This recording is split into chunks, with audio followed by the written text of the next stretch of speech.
and welcome to the How to Live in Denmark podcast. I'm Kay Zander Mellish.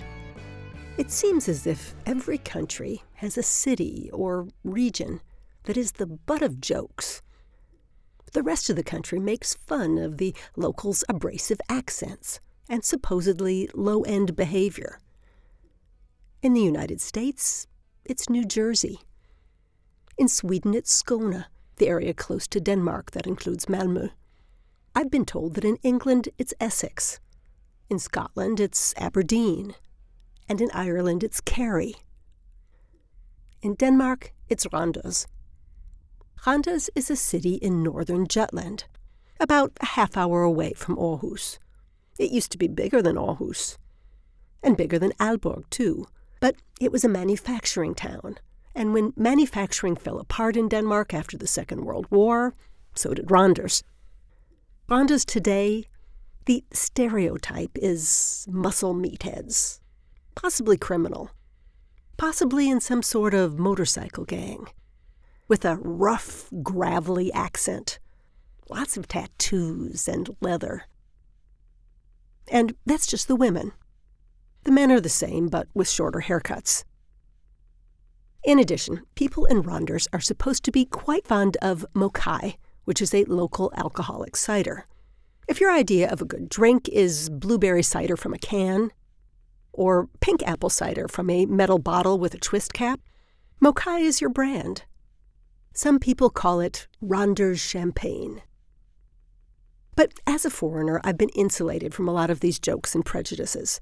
So I was excited to go to Randers earlier this month when a very nice company in the green energy business asked me to give a speech there. And I found in general there were some real things to like about Randers. It's an unusually hilly city for Denmark, giving it a bit of a San Francisco feel in a country where most things are flat. And it has a very pretty central square, lined with lovely medieval half-timbered buildings. The square leads to the Havnmidten, one of the oldest shopping streets in Denmark. It appears on maps that are more than 500 years old. Randers has some good shopping, mostly clothing stores that sell a lot of leather, plus a boutique selling the famous Randers gloves. The city of Randers has been a center of glove-making for centuries. Marie Antoinette supposedly wore Randers gloves while she slept to keep her hands soft. Now, the Randers glove boutique is gorgeous, with gold and glass ceiling panels that feature delicately painted pastel flowers. This ceiling looks like it could have been in Marie Antoinette's bedroom. And the Randers glove boutique has very skilled salespeople. Be careful when you walk in to see the lovely shop that you don't walk out with leather gloves that cost 1,000 crowns a pair. It happened to me. But they are very nice gloves.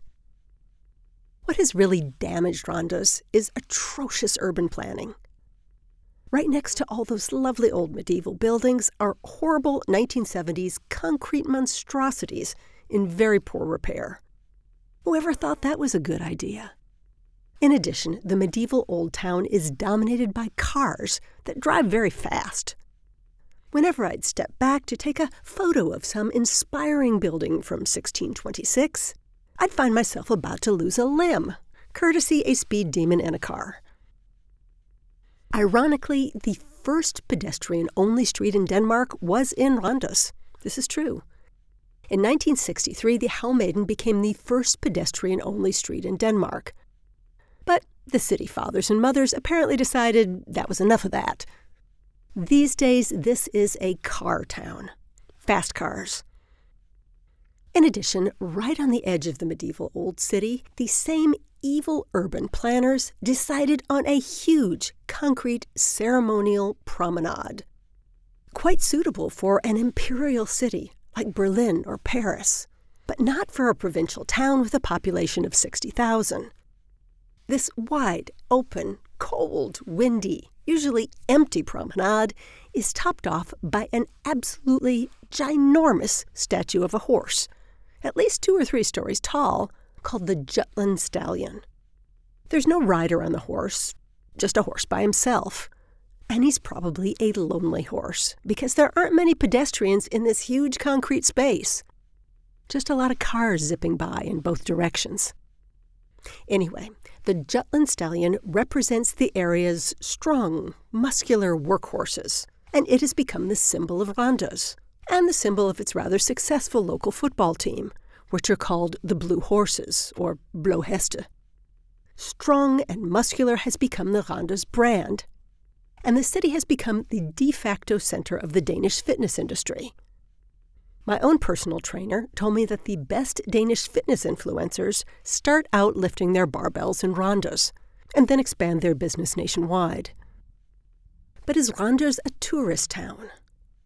Not really, I would say, although I loved their art museum. It has some true masterpieces of Danish painting, and there's a large indoor rainforest attraction that is popular with families. However, the greatest tourist attraction in the area is slightly outside Randers. It's known as the Memphis Mansion. A Danish Elvis Presley fan has entirely recreated Graceland, Elvis Presley's home in Tennessee, in the Danish countryside. It's actually twice the size of the original. You can visit there and see some of Elvis's cars, his stage clothes, even some of the instruments that were played in the background of his songs. It includes an Elvis diner, serving BBQ and Elvis's favorite sandwich, peanut butter and banana. And of course, there is an extensive gift shop with Elvis items. Off to the side is a copy of the little cabin where Elvis was born in Tupelo, Mississippi. What Memphis Mansion really is an event location, a space for parties and corporate get-togethers, and it would appear to be popular because in early September I noticed that the Christmas parties there were already sold out. You can also get married there, have an Elvis-style Blue Hawaii wedding. Just you, your partner, and Elvis, right in the middle of provincial Denmark. See now, who says Randers is a joke? How can you laugh at a thing like that? And that's the How to Live in Denmark podcast for this week. Coming soon, our new book, the 2022 version of How to Work in Denmark, with 3 new chapters. Find out more on our website, howtoliveindenmark.com. See you next time.